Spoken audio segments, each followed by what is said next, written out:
Malinis, manipis, minsan, madungis, pero masarap. Mwah! I-kiss. Sexy time na. Sexy Megan! Ang makinis, mabangis, minsan madungis, mahigpit ang pangangailangan. Sexy Megan. Magandang umaga sa'yo. Yes, friend. Ngayong beautiful Wednesday morning, April 10. Ngayong araw na to po ay isang espesyal na araw para sa mga yes friend nating Muslim. Siyang dahilan kung bakit ngayon ay isa ring holiday. Ayan, nakikisa tayo sa mga yes friend nating Muslim na nagse-celebrate ng katapusan or the end of Ramadan. Yan. Kaya holiday ngayon. Just in case clueless ka na naman. Hindi mo na naman alam kung bakit. Palibasa, cellphone ka ng cellphone, pero yung pinapanood mo, mga babaeng nagtatwork. Yung mga pinapanood mo, mga walang kapararakan. Mga kung ano-ano. Hindi mo man lang i-update yung sarili mo sa mga bagong balita, sa mga kaganapan, ganon. Yan. Kaya holiday ngayon. Yan. At syempre, para sa mga yes friend natin, na ngayon ay nag-iisip-isip, ano kaya ang magandang dahilan para ituloy-tuloy ko na itong holiday ko at hindi ko pagpasok? Yan. Sarap kasi, di ba? Sarap. Kahapon holiday, tas ngayon holiday din, walang pasok. May Thursday, Friday ka pa. O ano, iisip ka na lang ng dahilan para hindi ka napapasok. Tuloy-tuloy mo na hanggang Friday. May sakit na. Pwede naman. May sakit ka? Pwede. Kaya alam, kakaproblema lang tayo kung kunwari nag-sick leave ka na nung Monday. Para hindi ka pumasok ng kung hindi ka pumasok nung Monday, saktong-sakto, holiday. Ngayon, hindi mo na pwedeng sabihin may sakit ka pa rin ulit bukas.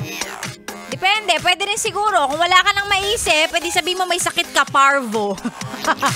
Aso yan. Baka lang naubusan ka na eh.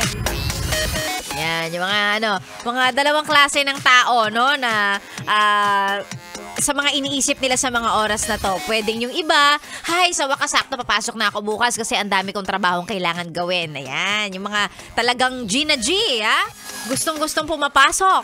Masisipag. At meron din yung iba, medyo nang lalata na, nag-iisip na, may pasok na naman bukas niyan. Ano kaya idadahilan ko kay boss? Ayan, gagaling nyo talaga. Pero ngayong araw na to, syempre, si Sexy Megan, doon ako sa klase ng tao na masipag. Kahit holiday, pumapasok yan. Ay, talaga naman. Si Sexy Megan po, live na live mo makakasama all the way hanggang mamayang tanghali. Para sa mga pa-shut-up, i-shut-up natin yung mga kasama mo sa trabaho, lalong-lalo na yung may pasok sa mga oras na to.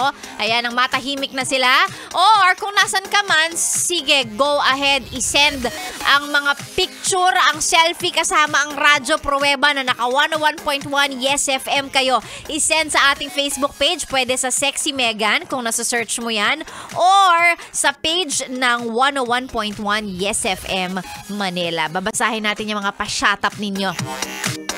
Siyempre, gustong-gusto ni Sexy Megan na binabati yung mga nakikinig sa kanya. Send mo lang.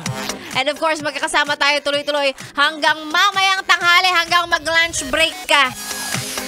Na-sure ako para dun sa mga nasa bahay, magtatanghali na, nakahiga pa yan. Okay lang naman. Okay lang. Kung gustong-gusto mong nagpapahinga, di ba? Wala namang masama doon. Sabi nga nila, hindi naman nasasayang ang oras kung ang ginawa mo lang sa oras na yon ay humiga, magpahinga, mag-relax. Di ba? Wala namang masama. Pagod ka.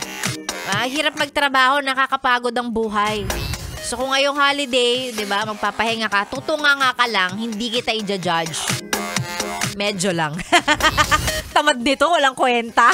Sa bahay lang nakatunganga. Charot. Hindi, okay lang. Ginagawa ko din naman yan. Hala, sige. I-enjoy mo ang iyong huling holiday for this week. Kasama syempre kami. Sexy Megan po ang iyong kasama. This is 101.1. Yes, FM. Good morning!